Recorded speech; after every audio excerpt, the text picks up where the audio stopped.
एक सुकून भरे गांव नूरपुर की कहानी है।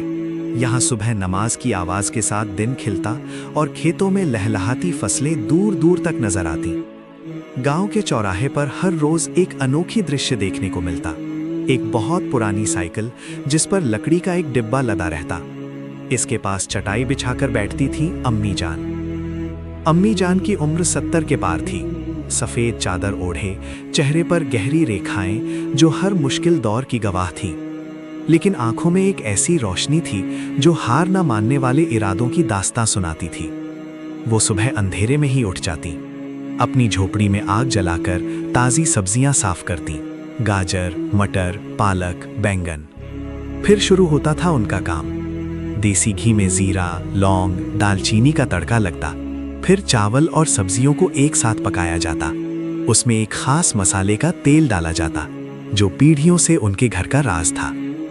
जब ये तेल डाला जाता तो पूरे इलाके में एक मोहक खुशबू फैल जाती। गांव के किसान, खेत से लौटते हुए मजदूर, स्कूल से आते बच्चे सब इस खुशबू के पीछे चले आते। अम्मी जान 2 कटोरी दे दीजिए, वे कहते। अम्मी जान हर किसी को प्यार से परोसती। एक कटोरी महज 40 रुपए में, और इतनी सादगी से कि दिल खुश हो जाता। जिसके पास पैसे नहीं होते उसे वो मुस्कुरा कर खिला देती। इंसानियत सबसे बड़ा ईमान है बेटा, वे कहती। उनकी इसी ईमानदारी और मेहनत की वजह से उनकी पहचान दूर दूर तक फैल गई। लोग कहते, नूरपुर की शान अम्मी जान का हाथ का बना खाना है। उनका दिन सूरज ढलने के साथ खत्म होता। वो अपना सामान समेटती और शुक्रिया अदा करती कि एक और दिन लोगों की सेवा करने का मौका मिला। एक दिन गांव में एक नई चमचमाती गाड़ी आई। उसमें से एक साहब उतरे, आसिफ साहब। उन्होंने अम्मी जान का खाना चखा और तारीफ करते नहीं थक पाए।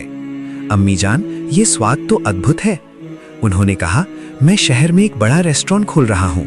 अगर आप मुझे ये नुस्खा दे दें तो मैं आपको इतना पैसा दूंगा कि आपकी आने वाली पीढ़ियां आराम से रह सकें। बड़ा घर, नौकर चाकर, सब कुछ।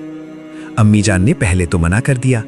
बेटा, ये नुस्खा मेरे बुजुर्गों की अमानत है, इसे पैसे के लिए नहीं बेचा जा सकता। लेकिन आसिफ साहब हार नहीं माने। वो रोज आने लगे, तोहफे लाते, मीठी मीठी बातें करते। धीरे धीरे अम्मी जान के दिल में लालच की एक छोटी सी किरण ने जगह बना ली। उन्होंने सोचा, शायद इससे मेरे बच्चों की जिंदगी आसान हो जाएगी। आखिरकार एक शाम उन्होंने हाँ कर दी। उन्होंने वो पवित्र नुस्खा हर एक बारीकी से आसिफ साहब को बता दिया। बदले में उन्हें एक बड़ा बैग मिला। जब अम्मी जान ने घर जाकर बैग खोला तो उनकी सांसें रुक गईं। अंदर सिर्फ पुराने अखबार और कागज के टुकड़े थे। आसिफ साहब एक धोखेबाज थे। उस दिन से अम्मी जान का हाथ वैसा स्वाद कभी नहीं ला पाया। वो जादुई तेल बनाने का तरीका भूल चुकी थी। लोग धीरे धीरे आना कम करने लगे। कुछ बात पहले जैसी नहीं रही अम्मी जान, वे कहते। अम्मी जान को गहरा दुख हुआ। उन्होंने गांव वालों के सामने अपनी गलती कबूल की। लालच ने मेरी आंखों पर पर्दा डाल दिया था, उन्होंने कहा, आंखें नम करते हुए। लेकिन अम्मी जान ने हार नहीं मानी। उन्होंने नए सिरे से शुरुआत की, नए तरीके से और भी ज्यादा मेहनत से अपना खाना बनाना शुरू किया। धीरे धीरे लोग वापस आए, न सिर्फ खाने के लिए बल्कि उनकी ईमानदारी और सीख को सलाम करने के लिए। नसीहत: इस कहानी से हमें ये सीख मिलती है कि लालच इंसान की सबसे बड़ी कमजोरी है।